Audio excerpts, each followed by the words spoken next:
Good evening, everyone.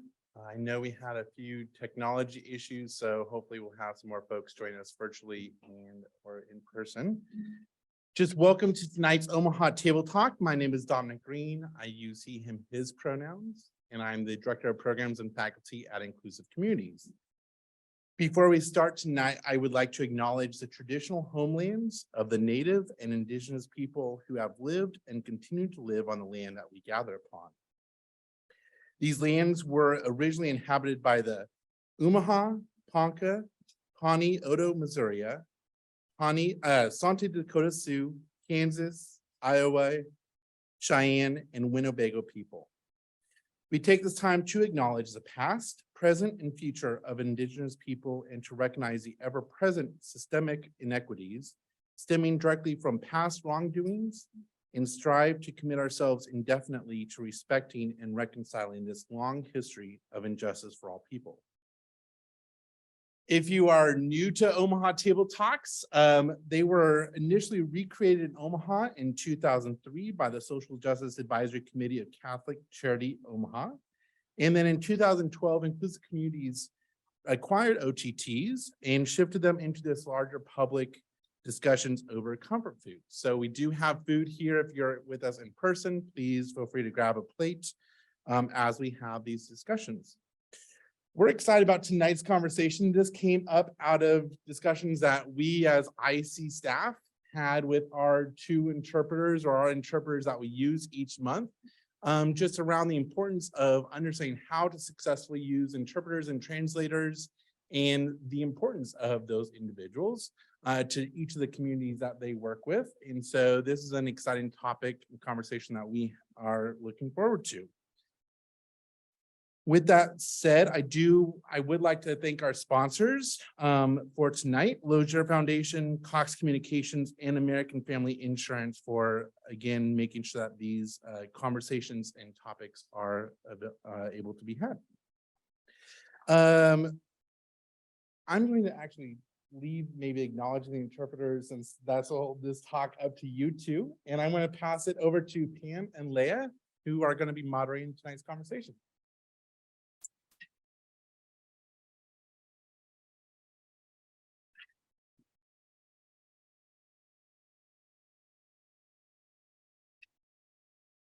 Hey everyone, my name is Leah Whitney Chavez. I'm the Executive Director and founder of World Speaks Omaha.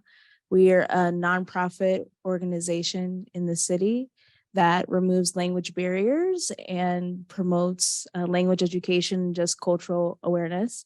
Very happy to be here tonight. We partner with Inclusive Communities to make sure that these table talks actually have Spanish language interpretation. So every single table talk, if you log into Zoom, you can hear Spanish language interpretation.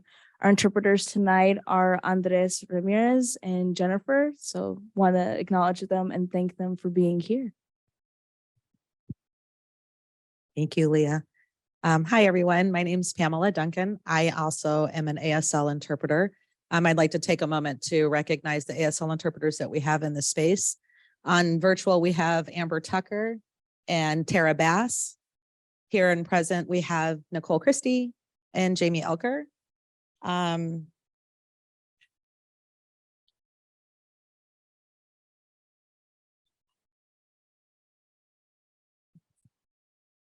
Okay, I think at this point, we'll go ahead and get into it and start talking to our panelists. How we kind of foresaw this format is each of us would introduce ourselves and then lead into the first question that would allow each of the panelists to then introduce yourself and then answer that question, if that's okay. So to start off, please, if you could identify, first tell us who you are and what kind of an interpreter or translator are you? Where do you primarily work? In that same breath of identifying who you are and where you work, could you identify the role that interpreters play, not just as language facilitators, but when it comes to pandemics, when there's a war and we are translating out in the field for our U.S. servicemen, Sometimes we're called upon work within FEMA. And so if you can kind of just talk a little bit about your role as your day-to-day work goes, but also the role of interpreters and translators as you see it, not just nationally, but worldwide.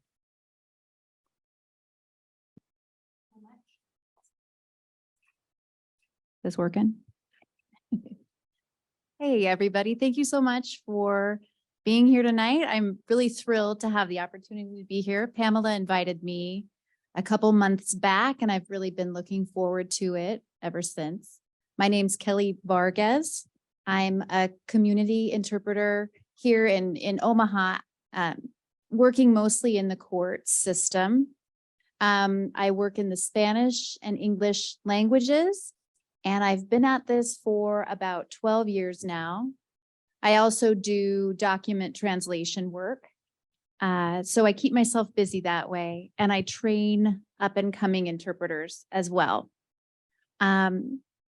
I was originally trained to be a teacher, and I found my way into interpreting kind of on accident when I had small children at home and couldn't pay daycare on a teacher's salary. I needed something else and started out in the hospitals, nights, doing a lot of ER visits, that sort of thing. And then eventually found my way into the court system and gained certification there. In my day-to-day experience, I would say that the role of the interpreter in an adversarial setting like the court system is to ally ourselves to the message and the meaning and the spirit of what's being said. It can be really tempting to want to pick a side of what's going on, identify with one side or the other in a controversy or a drama. And the best work that we do is when we're able to divorce ourselves from all of that and really be true to what's being said by all parties and how it's being said. So that's the role that I'm in most often. I do have the opportunity of working with interpreters who have a really diverse array of experiences. I can think of a couple in particular who got their start in interpreting in situations of conflict in the Middle East, and then found their way here. And I think that role is so impressive because of the bravery involved, but also the just how essential they are to getting the job done for whichever side they're helping. I think one of the things that attracted me so much to interpreting and has made me stick with it over the years has been how thankful people are when I'm there to help bridge the communication.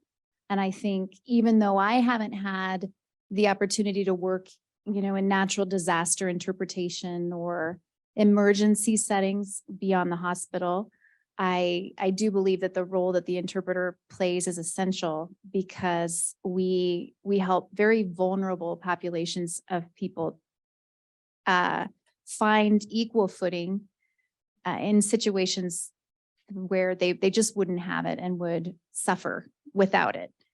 So it's a profession that day in and day out, I truly am honored to be a part of, and I'm excited to get to talk to you about it tonight. So thank you.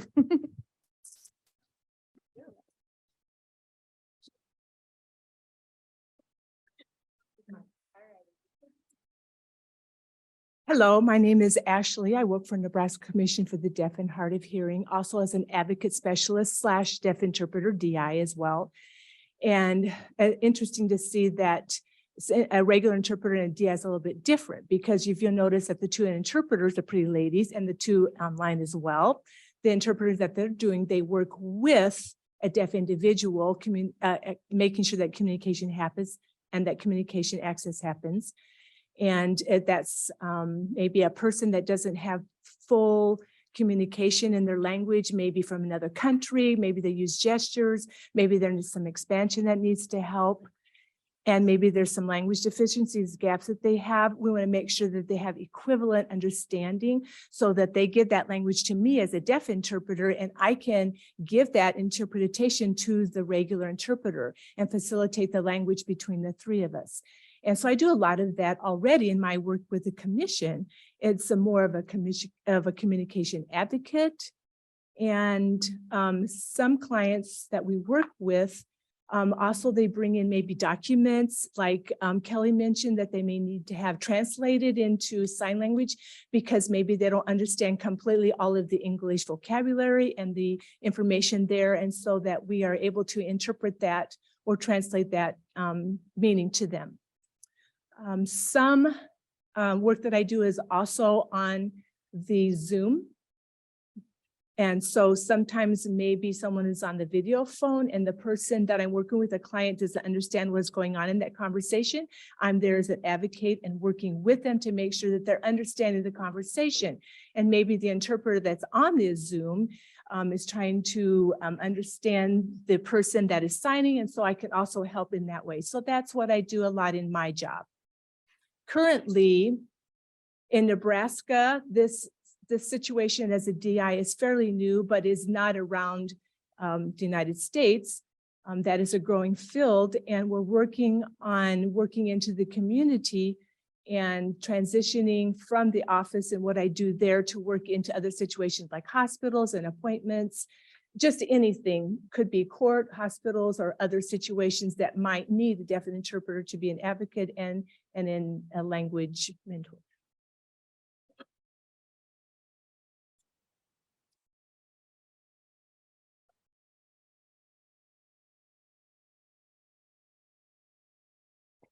Hello, everyone. My name is Bucky.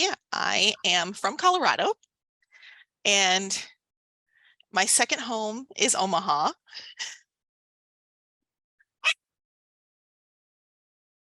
Let's see. So one day, I just had this idea that I would set up an interpreter referral agency. So that's what I do currently, is I run an interpreter referral agency. And I started to hear, and I had been hearing over the years, and also I had my own frustrations as a deaf person about the difficulty with finding interpreters. And one day I decided that rather than complain about it with my friends, I was going to take action and do something. So I decided to set up an interpreter referral agency. It's been about 11 years ago now. And the goal was just to expand services and access in Colorado, but oops, it got out of hand, and now we're kind of nationwide, mostly in the western states, including Nebraska. And so when I set up my agency, I also became an interpreter myself. I'm a certified deaf interpreter, and I had been working for a while. My agency was very small at the beginning. And as we've grown, I've had to interpret less because of my administrative duties with running the company.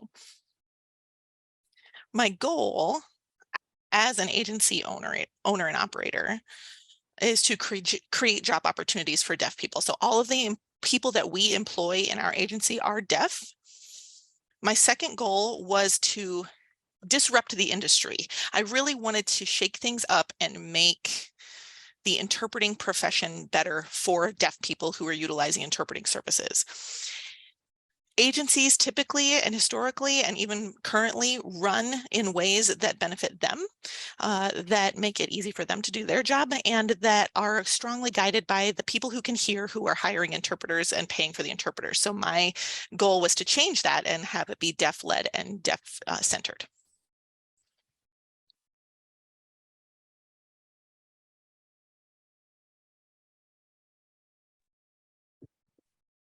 And now we'll hear from Paulina. Hi, everyone. My name is Paulina Campos. I use she and her pronouns. And I was born and raised in Chile. I am a community interpreter and translator for Spanish and English languages. I am also part of the World Speaks nonprofit organization team together with Leah. I currently work as the programs manager, and I also provide translation and interpreter services to the organization. As Leah mentioned, World Speaks is a nonprofit that focuses in removing languages and cultural barriers through cultural education, inclusion initiatives, advocacy services, and we provide interpreter services and translation services to the community, to different organizations, and also private. And we also do language tutoring and community courses, which is mostly as well what I'm focused.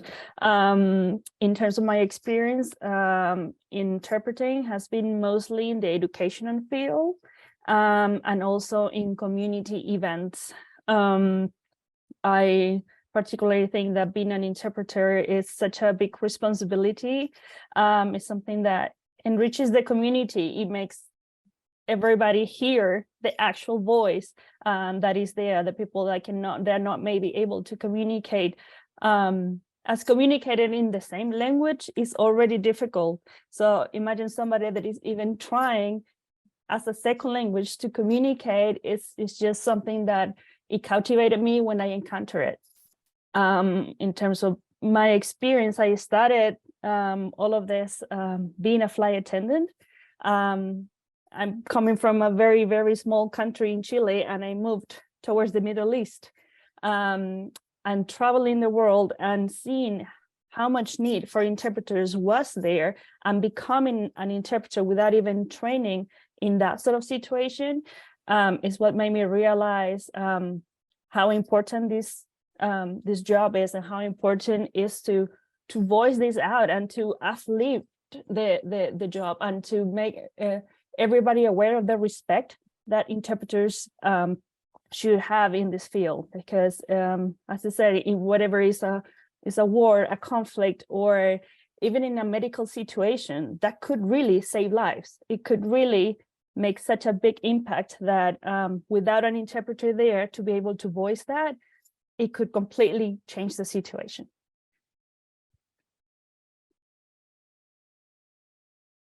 Okay, so leading into question number 2, just answer this in your own words. As interpreters and translators, we are sometimes looked at as helpers and not recognized for our professional training or experience that we gain.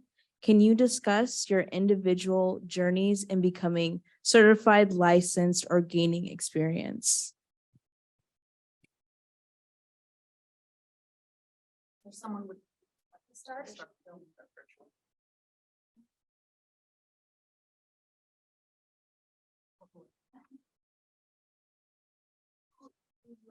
Maybe we'll start. If somebody virtually wants to. Someone, Paulina or Bucky, either of you can start. Sure, I can go. So as I mentioned, my journey started sort of many years ago in a very informal way. I was working overseas as a flight attendant for a big international airline, and I was known for being the most cosmopolitan airline in the world at that time. We were the second more cosmopolitan organization after the ONU. So it was very big at that time. And in every flight, we will mention the languages that the crew spoke on board, so then anybody that will need our services that will come to us. So that's how I started experiencing this role as being an interpreter, and sort of like helping the passengers in this case in their journey to deal with sometimes immigration, or deal with situations that they were not encountered as being the first time they travel, and that's how I started relating to it.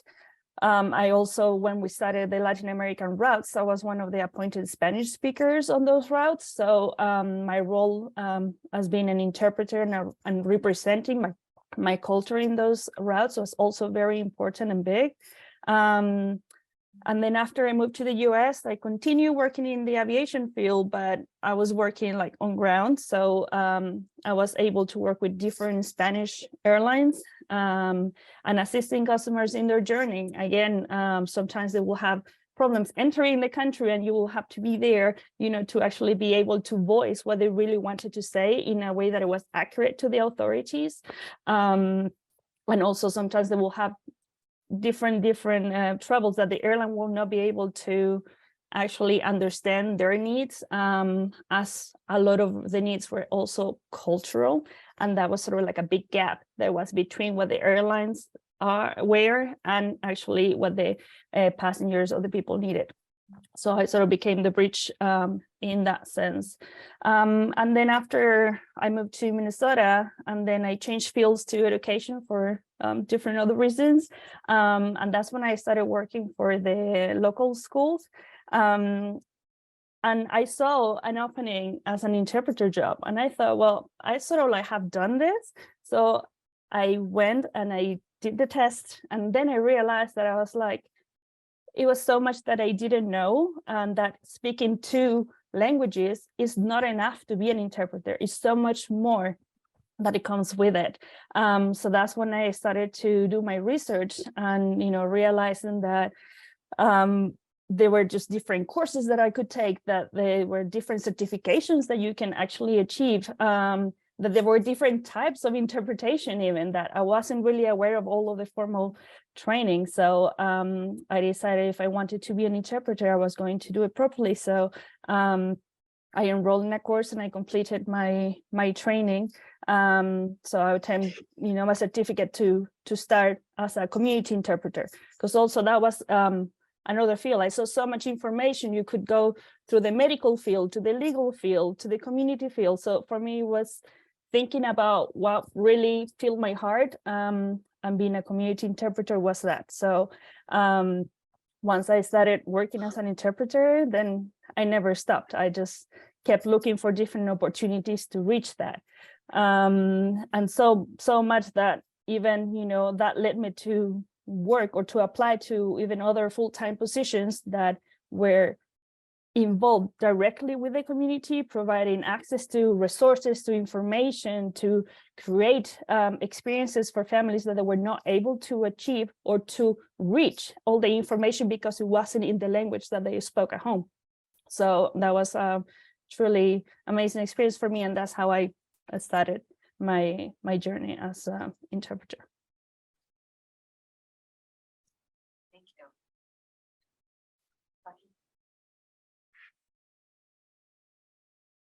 Can you repeat that question again? So we are not helpers. Can you discuss your individual journey in becoming a certified licensed interpreter, or the experience you've gained?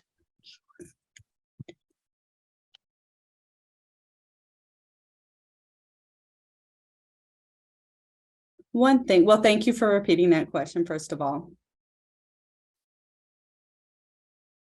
I've always been an advocate ever since I identified myself as a deaf individual when I was a teenager.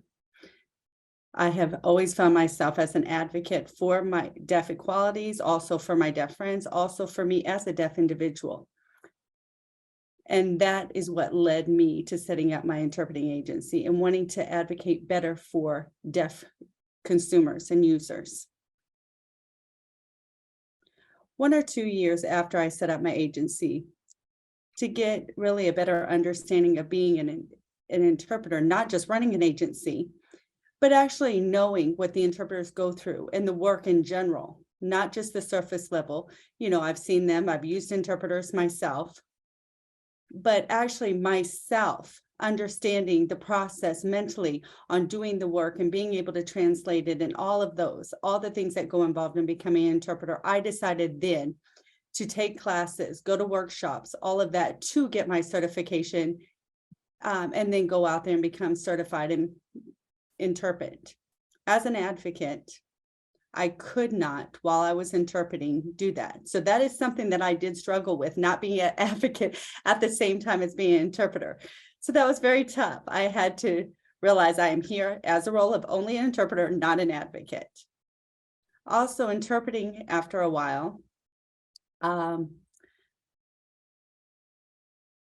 couldn't, be in the courtroom. For example, medical, there are some medical things that I had saw a lot of oppression from doctors, from the medical staff, from hearing individuals that were oppressing the deaf user and them just having to accept it and not realizing that they're being oppressed.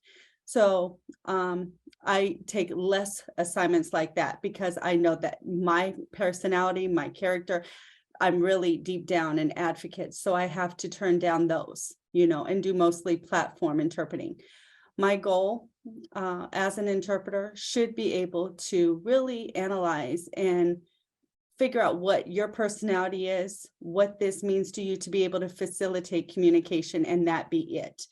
You cannot advocate, you can't pick a side and have that bias. Me as a deaf interpreter,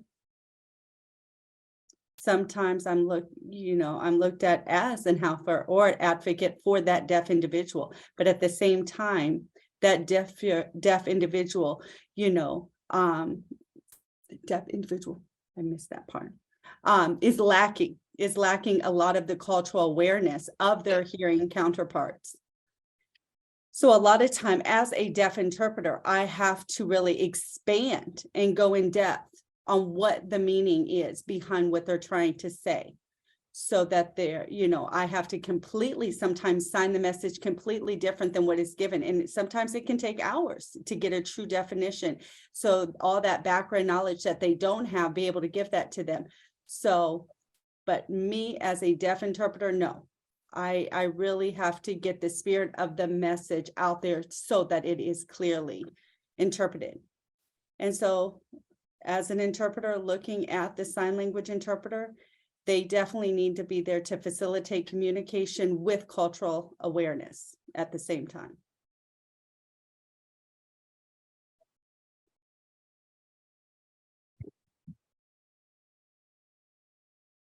All right. Bucky, thank you so much for having the question repeated. I needed that as well. I think my journey as an interpreter started out by being a pretty nerdy little kid.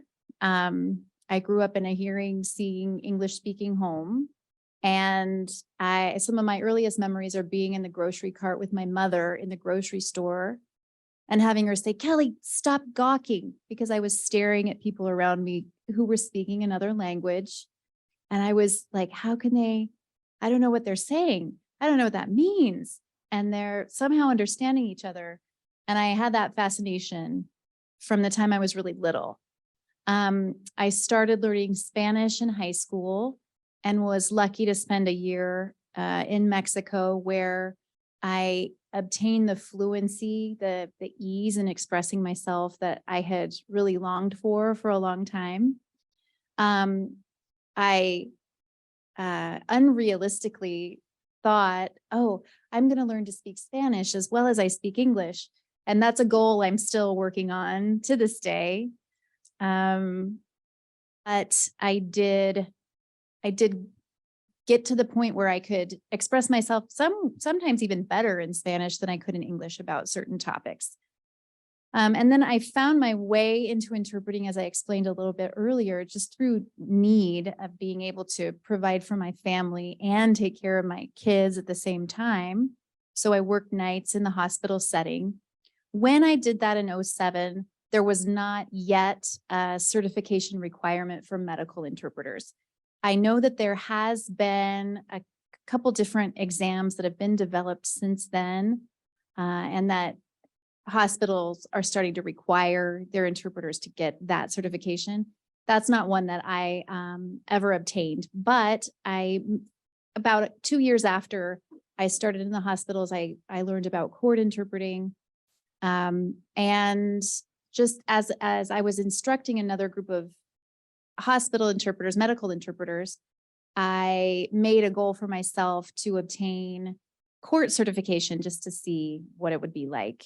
And I spent a few hours a day for a few months studying for the court certification exam. Coming from an education background and an individual who had never needed to use interpreter services and had no idea that this world even existed, when I started attempting to become part of it, I was really surprised at how difficult it was to find materials for training and help learning how to do it. And I really only had a few very awesome court interpreter textbook type books with exercises and things to help me learn the vocabulary and the skills themselves. But that was really it. And luckily for me, that was enough to get me to the court certification level, which even though it's very rigorous because of the nature of our work, it still only represents a minimum level of competency that's required for that job. So I got my foot in the door that way, but that was sort of really just the beginning for me of, learning all the terminology, learning all the procedures, learning what on earth the point of the hearing that I was there for that day was, and all of that. Shortly after that, I set the goal for myself for becoming federally certified. That unfortunately is only a certification right now that exists for Spanish interpreters. There are tests that are developed in Haitian Creole and Navajo, but they haven't been offered for at least a decade, probably two. And because of the way that exam is run, it's only offered every 2 years. It's really high stakes, very stressful. There is a very small percentage of people that pass in a given cycle. So I did manage to do that, but it was a harrowing experience. And now at this point in my career, I kind of have the luxury of being able to do the work that I enjoy, which in my case happens to be state court work, especially at Douglas County. It's a circus. They don't take themselves nearly as seriously as the federal courts do. And so it's a place I like to be. It's very interesting, very good stuff. But I do identify with what was mentioned at the beginning of the question, which is interpreters are often seen as helpers. We can be asked, will you take these court files with this person, or explain to this person how to get to there? Or early on, I was told by a judge, just go out in the hall and tell this person their rights. And I was like, excuse me, I don't even know their rights. You really don't want me to be doing that. So we are looked upon as sort of an assistant, or sometimes an ally of the person, the non-English speaker in the room. And as Becky was explaining, it really is important, and I think more useful to a given exchange when interpreters manage to take themselves out of that equation and try to disappear into the background and just let the communication flow. And some of my favorite moments as the interpreter have come when I've managed to really nail exactly the exact phrase that person was saying and make it sound exactly like it was meant in one language or the other.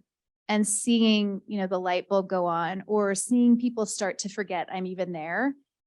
That's awesome. And it's what we strive for. And it's a specialized skill. I would not, even though I've achieved the certifications I explained in the court setting, I would not feel comfortable walking into a hospital and doing a good job as that interpreter, because my specialization right now is in the courts. And so I think the more strides we make as interpreters, helping the community understand that we're professionals, we're trained. Even though in Nebraska there's not necessarily a master's degree program for interpreters, the amount of training and work and self-study and feedback and memorization that goes into what we do is equivalent in a lot of cases to a degree. So we need to demand the respect that is given to other people that are seen by society as professionals, like doctors and attorneys and all of that kind of stuff. So, yeah.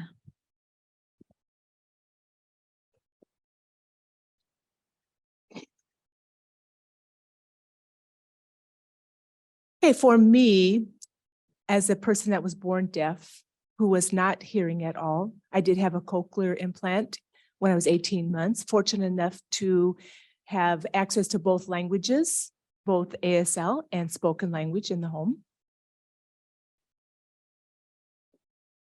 When I was growing up, I did not sign completely in ASL. I signed more PSE, which means I'm adding some endings to the words. I am going to the restaurant, which was adding some of those endings to the English language. And then in elementary, I went to public school with no interpreter. So I had to rely on speech reading to the teacher. And when I went to high school, I finally went to a school for the deaf and actually learned to sign. Remember, I was signing PSE, but I actually learned to sign ASL at that time in my life. So during that journey, going to college, I met a deaf guy in South Dakota. And somehow, when we were signing with this South Dakota friend who was kind of PSC, was interpreting to another person who was signing ASL. And I was looking between the two of them and kind of interpreting that information between the two of them. And this was a person who was deaf and came up to me and said, hey, you should become a CDI. And then I wanted to know what that was. And this person went into explanation of what a CDI was. So I always kept that in the back of my mind, wondering what that was, and kept that thought of becoming that. And so working in the commission and doing some interpreting classes and learning what that involved, I decided it was really enjoyable to become a communication support person so that the individual would have equal access to communication. And yes, sometimes an interpreter doesn't exactly understand what a person is saying. I want to make sure that they have full communication access and are understanding exactly what is going on. So that's part of my journey. Now I'm fairly new to the DI world, working in that, but in the community, I am learning how to do that and evolving that, even though I do that in some respects in the commission. So just be patient as I work through that journey and improve my skills. And let me know if you have a need. As Bucky was mentioning, as an interpreter, person needs to be culturally aware as well and know how to apply the culture to the language and expand when necessary to make sure that all of the information is there. In my experience, I know my culture and I know how it applies to be a DI and how I could use it in that communication arena. And what was the rest of the question? Let me think. Did I answer all of the question? Oh. So I am a DI in the state of Nebraska only. This is not a national certification like Bucky has, because he has a CDI, but in the future, I would like to do that. I do need to acquire some more experience first. And Bucky is saying, yes, Ashley. Definitely. Some states have specific requirements. So Nebraska just has a requirement of being licensed, and I am licensed as a DI. Really, I think that's all I can say right now. I'm learning more, learning about the process. Well, thank you all so very much for all of your comments. I'll just chime in my experience here as an interpreter. I'm actually a CODA, child of deaf adults. It became all the rage when the movie came out. But listen, we've been around for a long, long, long time. In fact, we're probably the founders of this thing called ASL interpreting, working with the National Association for the Deaf some decades ago. That being said, I was fluent in ASL. And I didn't know how to be an interpreter, right? Like I saw my mom use an interpreter. I never saw my dad use an interpreter. So I really didn't know what that meant. But, you know, one day I was frustrated with my corporate job and decided to take time off and walked into the Nebraska Commission for the Deaf and Hard of Hearing and said to a longtime friend of my parents and said, how do I become an interpreter? What's this thing? And she said, give me $25 and take this test. And literally that's how I fell into interpreting. That being said, I actually went back to college and got a degree so I could fully understand this mental and cognitive process that goes into interpreting. A lot of interpreters, translators generally have that background, have that journey of it's a family friend, my family speaks the language, I'm a CODA, my neighbor, I was in class with. It's very rare that someone decides to encounter another language, take it completely in, become fluent, learn all the cultural nuances, and become proficient enough to be a translator or an interpreter. That's very rare. Thankfully, we have interpreter training programs out there for ASL interpreters, for individuals that do want to take that pathway, which is amazing. As Ashley stated, here in Nebraska, we actually have a certification requirement for interpreters. You do have to be certified, and then you have to be licensed. Within that, we recognize there's a lot of barriers to that, because in order to get nationally certified, you have to have a college degree. So yay for barriers. That being said, I think that the deaf community is stepping up greatly in a way and saying, how can we make this training a little bit more transparent and more beneficial to directly feed the interpreters, the candidates who want to be interpreters, so as to work with the community and produce the type of interpreters that Bucky and Ashley have indicated they would like to work with and utilize. I just want to thank everybody on the panel tonight for sharing your journey and your experiences, because that's a piece of your personal journey that I really appreciate, but I think it helps our community understand journey that we have to take to become a professional interpreter. And it doesn't just stop at knowing the language or being proficient in the culture, that there's a lot of training that goes into it. And yes, it is the equivalent of a master's degree. I agree. That being said, we're going to lead into our third and final question. So we have time to do our small breakout sessions. We are currently using technology. We had a little snafu in the beginning. Yay, technology.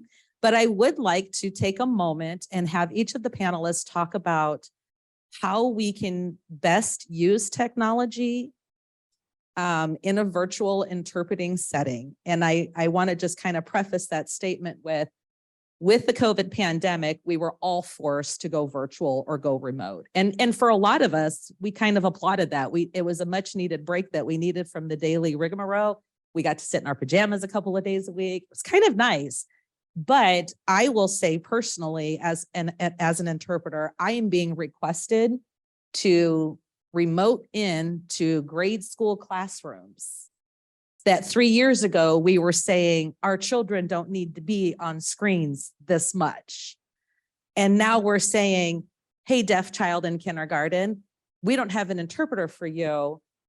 Here's one on a laptop. And what does that say about your social emotional development? What does that say for our profession when we are sitting and working in isolated situations and we aren't working with a team of interpreters to kind of keep us checked, if you will, because we are human and we do make mistakes. So I kind of would like each panelist to talk a little bit about technology, the do's and don'ts, and kind of the caveats about when we have to use technology, how best should we approach it?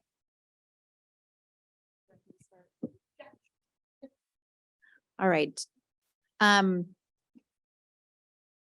Anytime that you work with an interpreter, any language, I would say the main do is to understand that they need context, they need information. So the more you can help your interpreter understand what they're there to do, what's trying to be accomplished, names, numbers, places, that sort of thing, the better off your session will be, whether it's virtual or face-to-face. Virtual has been really great in my experience to make courts more accessible for working people. I've seen a lot of juvenile court bend over backwards to get parents online from work. So I've had parents participating in hard hats from construction sites, you know, in cleaning uniforms, that sort of thing. Kids who are able to, instead of missing half a day of school, to come in, go to a counselor's office and pop into their 20-minute hearing and then head back to class. Those are examples of how technology works. And so those are things that I hope we continue to have in the court setting. I think what we need to be careful of, what occurs to me at this point in time, is twofold. First of all, just safety of our interpreters. I think we underestimate sometimes the toll it takes on a voice to speak 8 hours a day. So we need to make sure that we are arranging our interpreter schedule in such a way that they get breaks. And also the technology itself that we use doesn't always have protections built in for an interpreter's hearing if they're a hearing interpreter. So we can have our headset on and, you know, one person's volume will blast your eardrums. One person's volume is so far down, you can't hardly hear it. So you are playing with it on your end. That I don't know if it's something that we can really control as consumers of the service, but I hope that protections are built in soon. I do know that some very high level interpreting organizations have stopped agreeing to allow their interpreters to interpret remotely until the Zooms and the GoToMeetings and the WebExes build in protections for interpreters' bodies.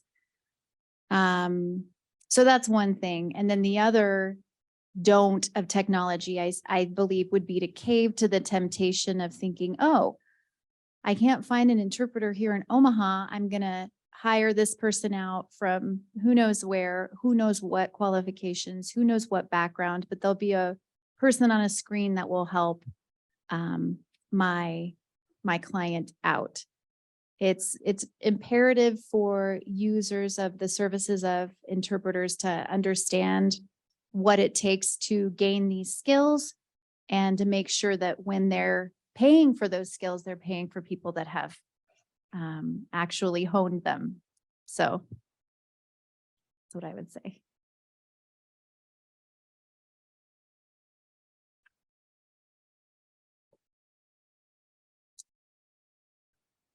That was a great start, Kelly. For virtual sign interpreters, it's best to have the interpreter sign in early so they can make sure the technology is working, they're seen properly.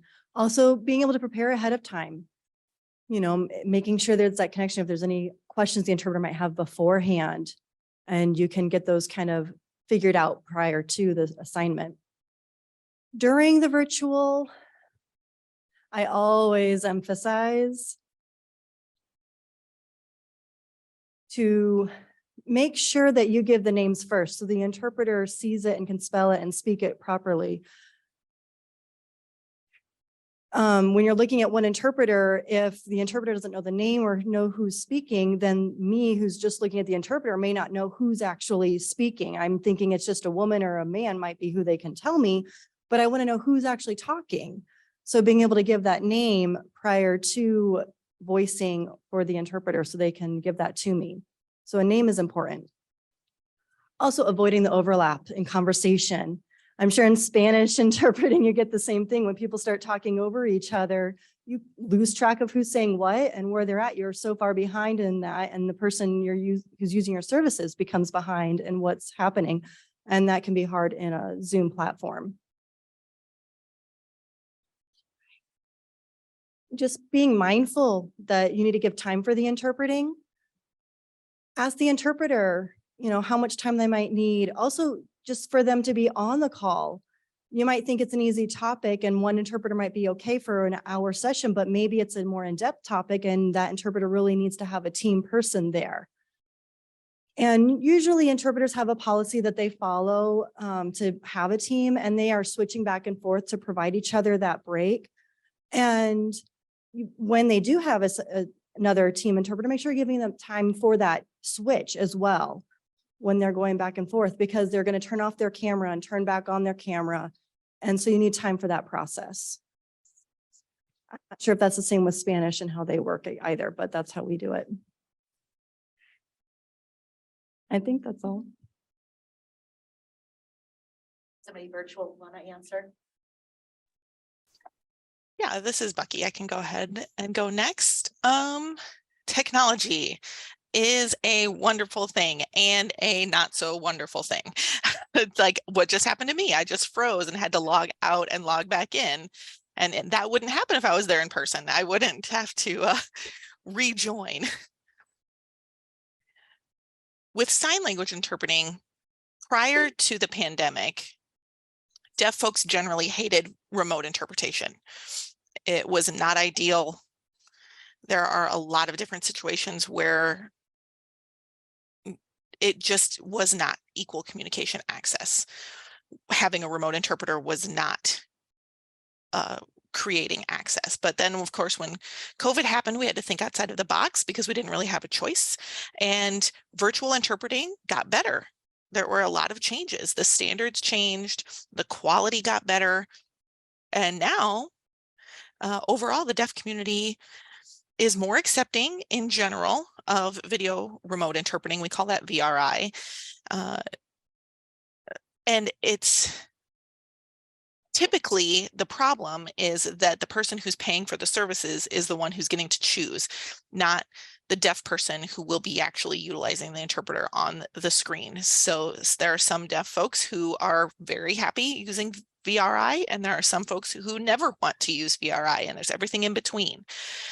The problem is that they're not the ones who are getting to make the choice. It's the people who are paying the interpreters and paying for the service that are often the ones who are choosing it, which really shouldn't be. And that's something that bothers me as an agency owner, as well as a deaf person who uses interpreters.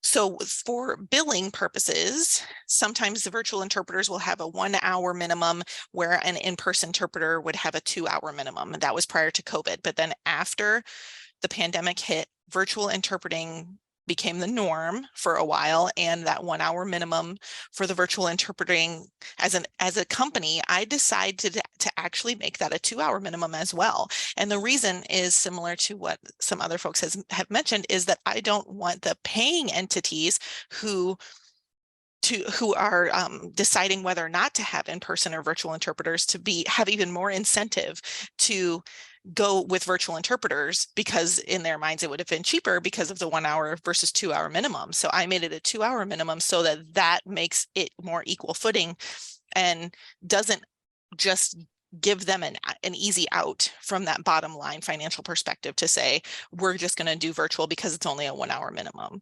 So taking away that barrier to folks automatically assigning virtual interpreters, and hoping to give more power to the deaf person to decide in a particular situation if they really want to advocate for an in-person interpreter or if they're okay accepting a virtual interpreter. I think that it's great to have it there, but it should be up to the deaf person of what they prefer and what they need for their access, period.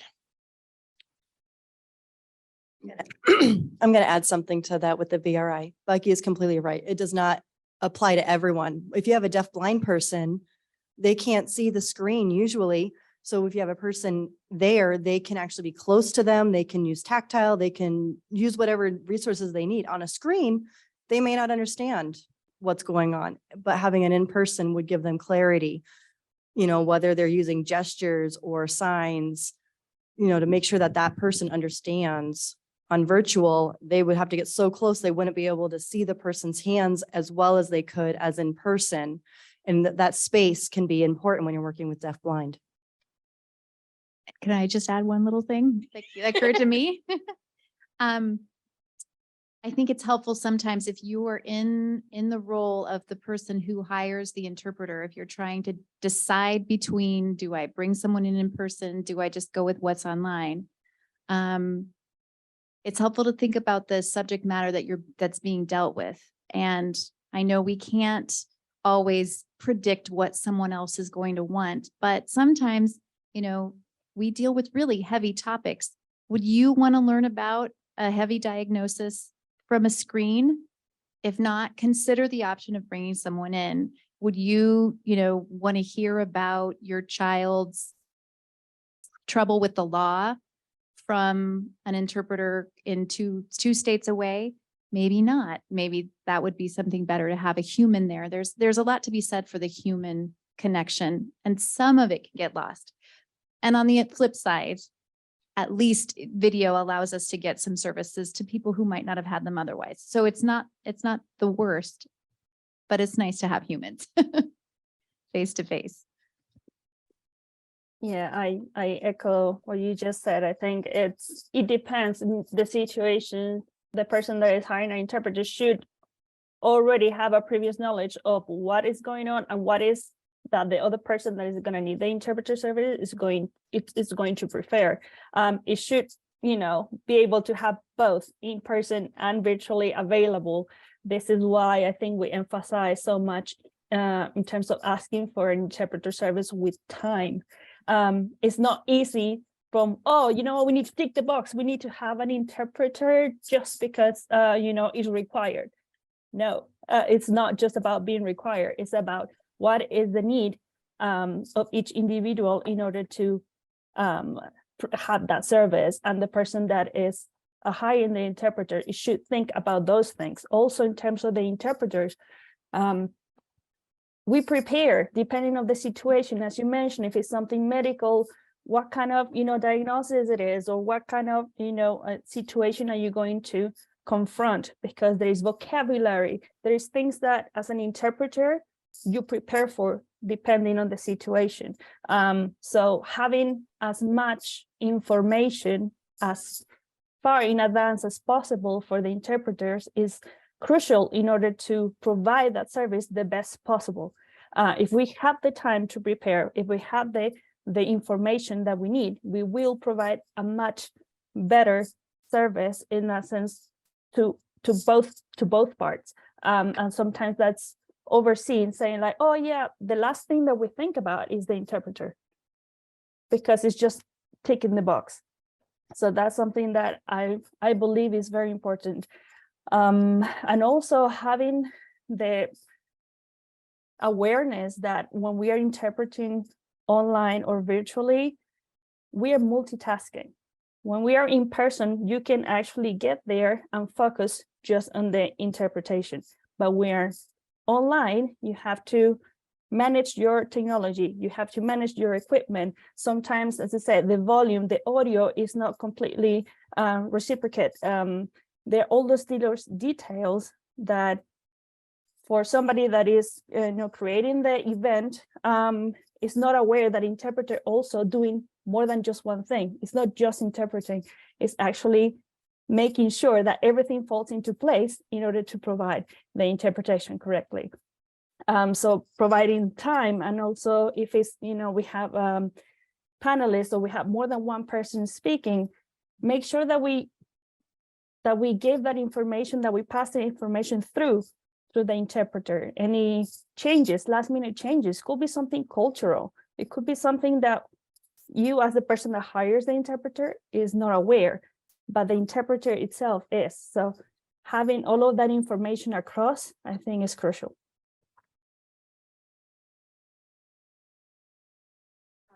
And a little bit on the question as well. I'm fluent in Spanish, bilingual. Google Translate is not an interpreter. So just to get it out there, if there is an emergency and you need to use it, maybe, but literally it can still be lost in translation and make a situation go all the way worse. So Google, small children, they are not interpreters. When you're planning events, if you want to be accessible, contact your local interpreting agencies to get it figured out so it's not a mess, because we're not miracle workers. We need information, we need time ahead of time. Like when your event is 2 months ago, call the agency 2 months ago. When you have the presentations, send the presentations to the interpreters. Like Paulina was saying, this makes your service 100% better. That is how you're going to not get lost in translation or interpretation to help people. So, yeah. I don't have anything else on technology except that the advance notice. Yes, please, please, please. When you say, okay, we're going to have it on this day at this time, that's when you contact your interpreter and translator, not all the way at the end and say, oh, did anybody do that? Because chances are at that point you won't have one, sadly. But to that point, I think we're ready to turn it into small groups. Thank you to our panel here as well. Sorry, I'm multitasking a little bit. I'll introduce myself to you. My name's Colin McGrew. I work at Inclusive Communities, and it's been a pleasure sharing space with you all so far tonight.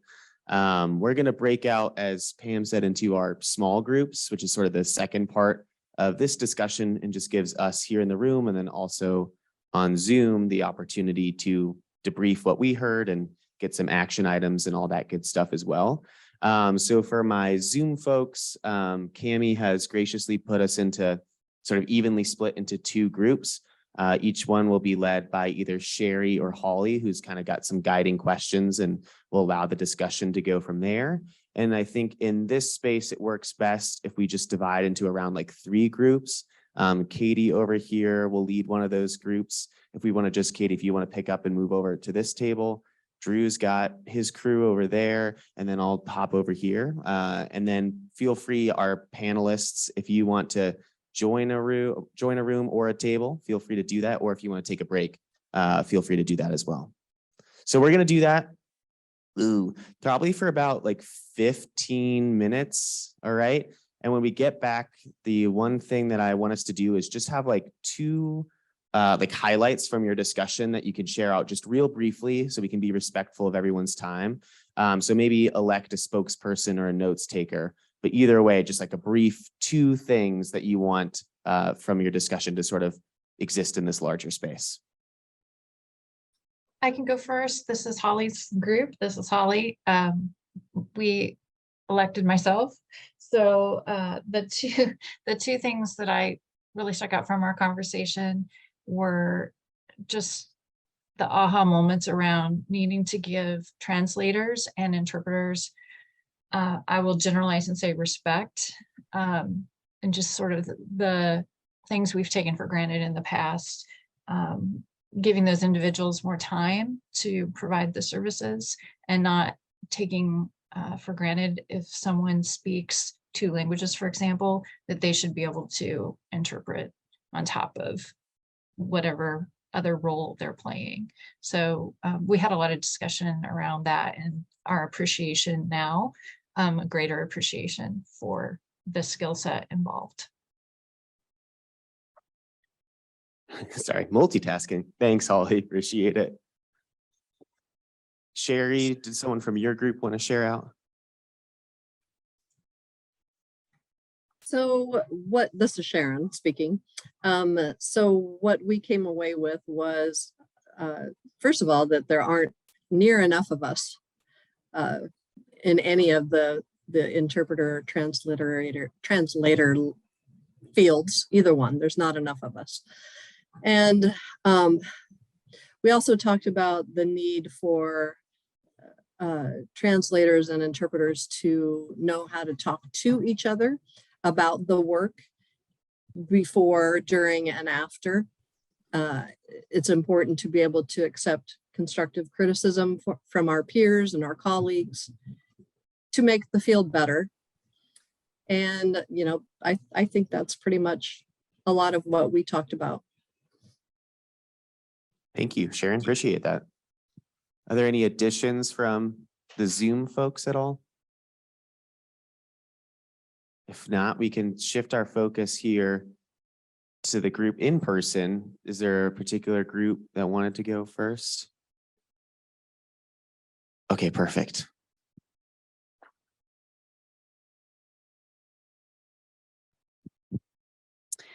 Hi there. You probably can't see me. I'm Samantha. I am at Drew's table. So I kind of echo what everyone already stated. We really kind of honed in on, you know, what we learned about respecting interpreters and translators for the expertise and the role that they're playing, and making sure we don't overstep those bounds, tends to happen a lot. And so we talked about that, and, you know, making sure that we're getting information out to you know, the people providing these services in a timely fashion, just because that's going to provide a much better experience. They're going to be more effective. It's going to be better for the person who's needing these services. So that really stuck out to us. The other thing we kind of dabbled in talking about was the interpreter and translator workforce, and just kind of discussing, is it representative of the people that they're serving? So, you know, if somebody Drew mentioned, if it's a Black man, a deaf Black man, what kind of impact that has to have an interpreter who looks and sounds like him, and how that would be beneficial for them. We are not the experts on this. We just talked about how that would be an important piece.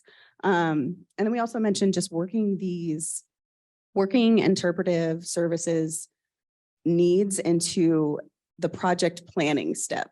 So just build it automatically into your policies and procedures that this is something we address whenever we're planning something new. And so that it's addressed early enough, we can get the information out, get an interpreter or translator early in the process. So, yeah.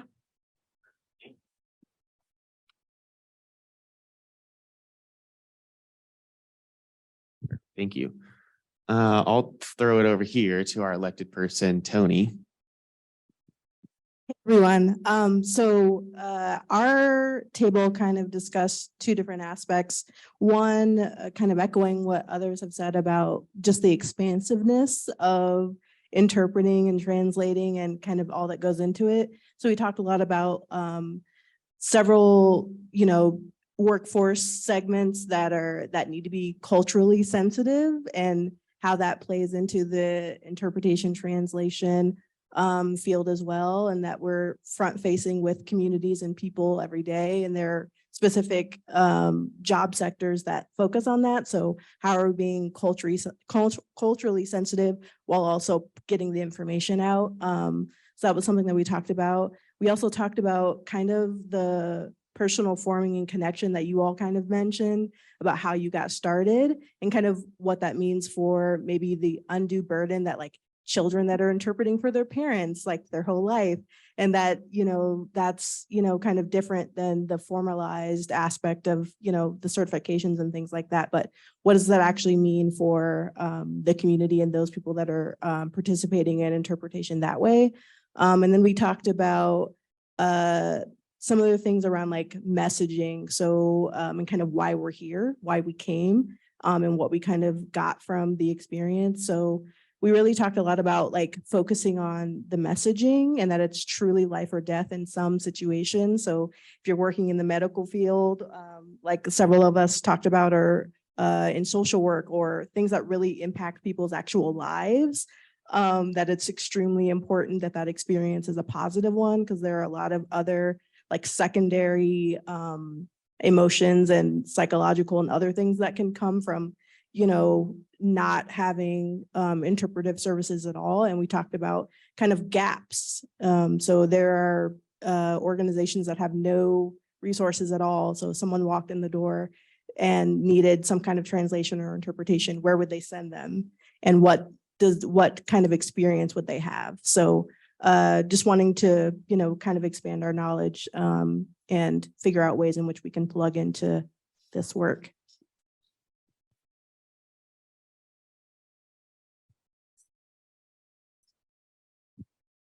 Awesome. And I think Katie's group, you were the last group.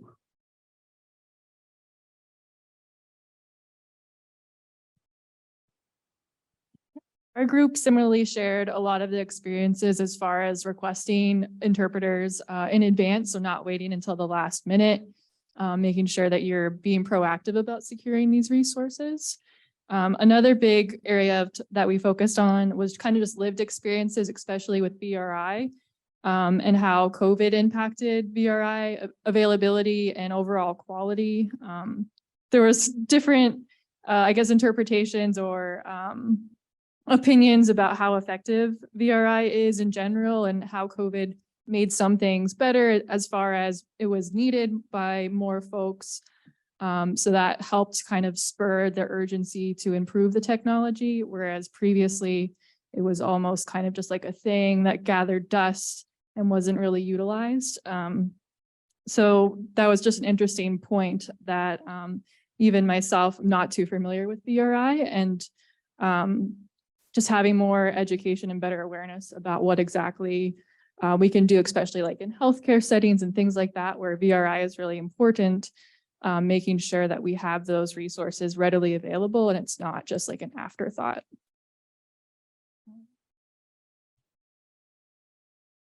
Thank you so much. This is Pam. I want to just add something to respond. Pam, Oh, sorry. I didn't see Jonathan. Sorry. Go I ahead. want to emphasize something that was just said, to really stress that whether it's the translator or deaf community or an ASL interpreter, that the entity is looking to go in person first and then having that VRI ready, but not to abuse the system just because they have the VRI available, but that they strive to look for an in-person interpreter. Thank you for that. I wanted to respond to Drew's Table's comment about representation. And I will tell you here locally, well, I'll just speak to ASL interpreters. Probably about 90% of our field is female. And I mean, those statistics, don't quote me on the numbers. I'm just guessing. I'm ballparking here. Like based on like looking around conferences, 90% of us are female, probably 90% of us are white. So no, lack of representation is a real thing. And that's something that inclusive communities we've talked about. And that's something that remote interpreting actually can help with, because if we can't find them locally, then we have that as an option if the consumer so chooses to do so. But yeah, absolutely, representation matters. And in places, not just in medical, but even in like your job, right? If you're sitting across the table from your manager and you happen to be a Black or brown male, you don't want a white female. I mean, it just doesn't flow as well as it would if you had a male voice, and especially if you had somebody who culturally looked like you. It just makes more sense that way. But yeah, so we need more and more. So we're gonna all like just send that message out, right? Like we all need interpreters. So let's just bring some more interpreters into the field.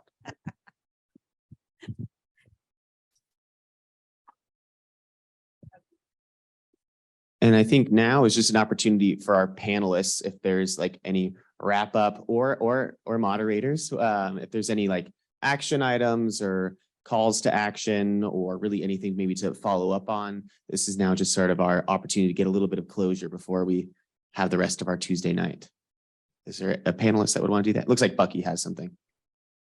Yeah, hi. The call to action. I really would like to just get the word out that we need more interpreters. It could be great if we can increase the diverse representation within the interpreting field. Absolutely.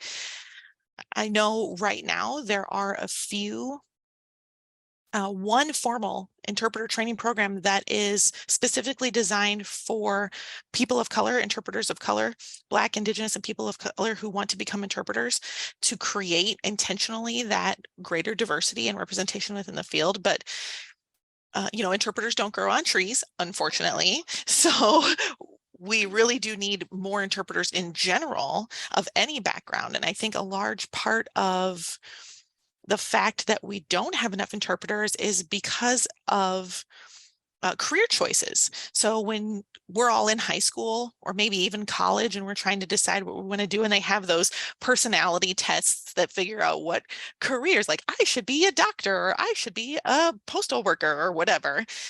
There are so many careers on there and none of them are interpreters.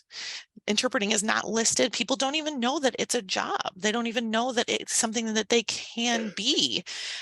People might think about taking American Sign Language as a foreign language, as a world language, and it's not even mentioned during their American Sign Language classes that they can do this as a job. So I think just raising that awareness that this is a field, this is a profession that you can do and make a living and it's enjoyable, and get that seed planted early, like in high school, so that people know that interpreting is a job. So I think that's a huge stepping stone to get us to getting more people drawn to the field, is just to raise awareness that it is a field in the first place.